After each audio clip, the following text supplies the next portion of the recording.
Fala pessoal, tudo bem? Professor Germano, Pastor Germano.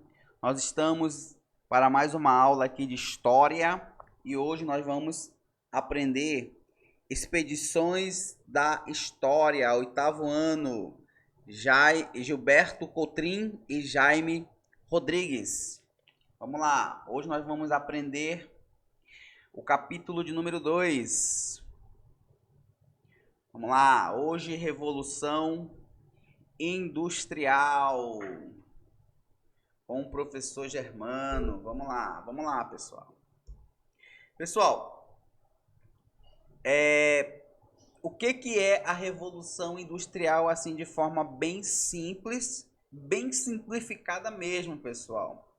O que foi a Revolução Industrial? Foi justamente esse processo, né, onde as pessoas antigamente faziam as coisas de forma manual e foi colocado a indústria, né? Então isso daí é chamado de Revolução Industrial. Claro que essa aqui é uma forma bem simplista de falar a respeito do que foi. Tem mais coisa, né, pessoal?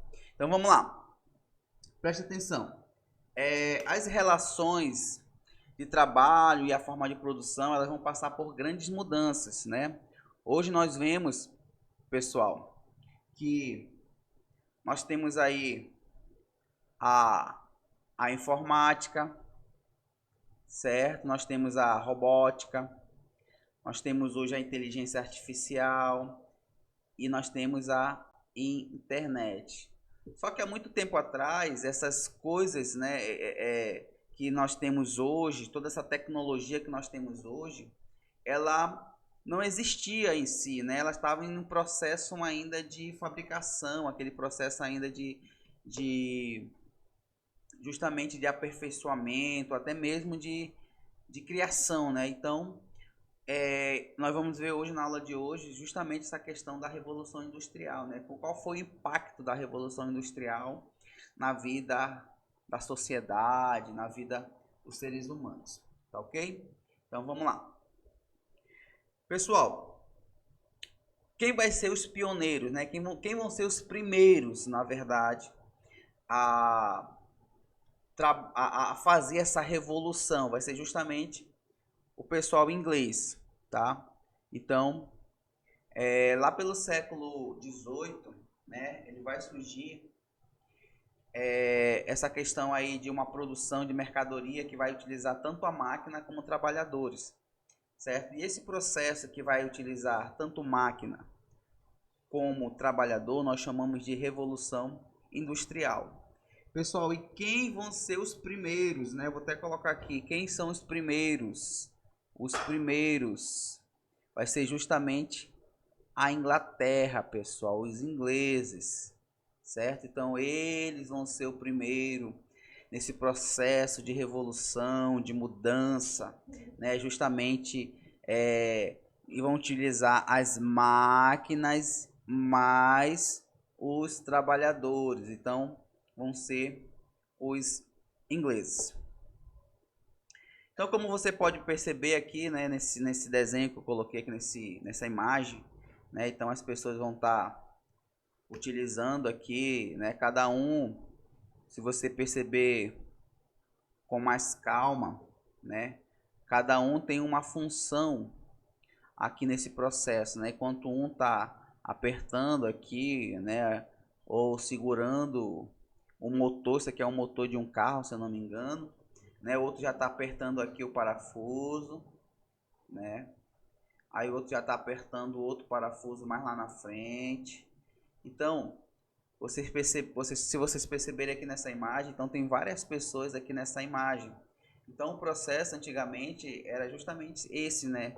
Existia várias pessoas, existia aí a fileira dos equipamentos, né? Então as pessoas elas geravam muita demanda de pessoa. Hoje nós sabemos que basta simplesmente a pessoa apertar um botão que a máquina já faz tudo, né? Então, mas antigamente ainda era por esse processo aqui, né? Claro que ainda tem algumas empresas que ainda se utilizam, né, dessa situação ou até mesmo dessa forma, né, de trabalho.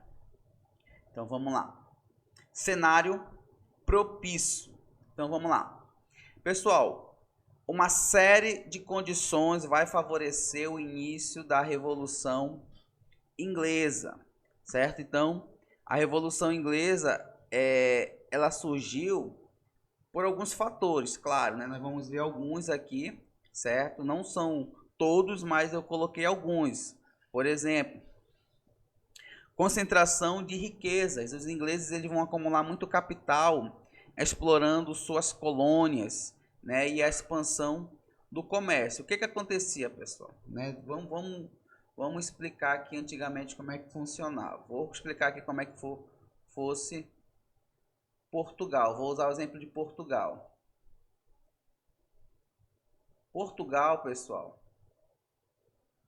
foi o país que colonizou quem? Fala para mim aí. Isso mesmo, o Brasil. Certo? Então, Portugal ele vai justamente colonizar o Brasil, certo? Mais ou menos, pessoal, não estou preocupado agora com uma data certa, mas mais ou menos lá pelo ano de 1500, certo? É quando Pedro Álvares Cabral chega aqui no Brasil, etc. Você sabe da história. Vamos lá. O que vai acontecer, pessoal? Vai acontecer o seguinte, que todo capital, tudo que tinha aqui, seja matéria-prima, seja o capital mesmo do Brasil, não ficava no Brasil, tudo ia para onde? Exatamente, lá para Portugal, certo? E aí, pessoal, isso daqui vai gerar um acúmulo, certo? De capital, de matéria-prima, enfim, de várias e várias coisas. Agora aplicando para que na situação dos ingleses vai ser a mesma coisa, pessoal, certo? Os ingleses eles vão ter seus países que eles vão estar colonizando.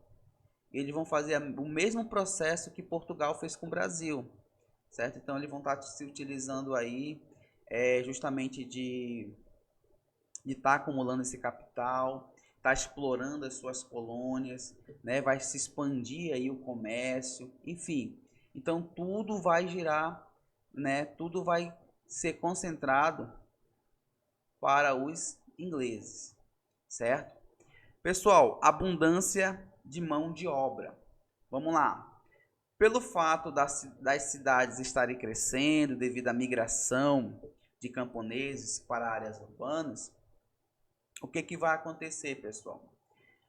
As terras dos camponeses elas vão ser cercadas, né? Vou te desenhar bem aqui no cantinho aqui para que você entenda, né?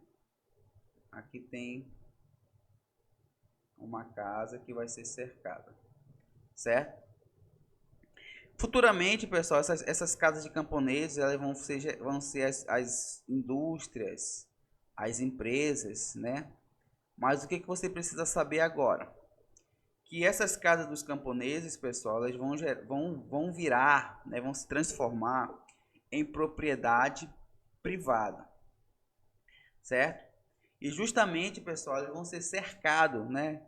É cercado mesmo, né? Então, esse processo que nós chamamos de cercamento. Por que eles vão ser cercados? Justamente para que ninguém invada, ninguém entre aqui nessa casa, né, que está aqui, nesse local aqui. Tá ok? Então, duas coisas importantes. É a concentração de riquezas de outros países, né, justamente das colônias que vai entrar nos países em si. Vai acontecer a expansão comercial, a abundância de mão de obra, ou seja, as pessoas estão saindo lá do campo, né, para ir tentar a vida na cidade, né? As pessoas estão saindo das áreas rurais e indo para as áreas urbanas. O que mais, professor Germano? Então vamos lá. Já falei também justamente daquele processo lá que aconteceu com Portugal, com relação aí aos recursos, né? Então, pessoal, tudo isso daí, recurso natural, tudo isso daí vai ser explorado nas colônias, certo? E vai ficar onde esse esses recursos justamente no país que está sendo colonizado. E futuramente, pessoal, isso daí vai ser o que? Vai ser feito as máquinas, né? Justamente construção das máquinas, justamente também para manutenção. Então, tudo isso daí, pessoal, vai ajudar ao processo chamado de revolução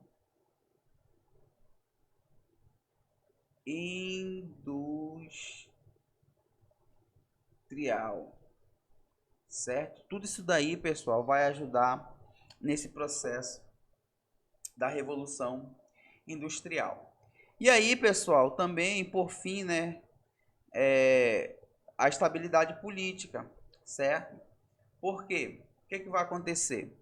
Justamente aqui na Revolução Gloriosa, que nós sabemos que foi aquela saída de Jaime II, né, no lugar do Guilherme de Orange, né? Então, eles vão sair, não vai ter derramamento de sangue, né? E por isso vai ser chamado de Revolução Gloriosa. Só que partindo da Revolução Gloriosa, a gente tem que entender o seguinte, que a monarquia, ela vai virar uma monarquia parlamentarista, né? Onde o parlamento que vai ter mais poder que o próprio rei. E aí, pessoal, eles vão se preocupar principalmente com um aspecto econômico, certo? Esse vai passar a ser o objetivo. O objetivo vai ser o aspecto econômico. Tudo bem? Então, vamos lá. Pessoal, então, como que eram as formas de produção? Né? A Revolução Industrial, ela vai ser marcada pelo desenvolvimento das máquinas em substituição ao trabalho manual, né? Então, é justamente aquilo que eu falei para você no início, certo? Vai ser a substituição do trabalho manual para quê? Para a maquinofaturas. Nós vamos desenvolver melhor esses conceitos aqui, tá, pessoal? Como é que era antes? Antes, as principais formas de produção de mercadoria era o artesanato e a manufatura. Pessoal, não vão confundir manufatura com maquinofatura, certo? Isso aqui são coisas diferentes. Maquinofatura é uma coisa e manufatura é outra coisa completamente diferente, tá ok? Então vamos lá. Pessoal, então vamos fazer o seguinte, para o vídeo não ficar muito longo, então nós vamos dar uma pausa agora, né? Vamos ficar aqui nas formas de produção e depois nós vamos entrar na parte 2 já com as formas em si, tá ok? Então, até a próxima, espero você logo mais. Tchau, tchau.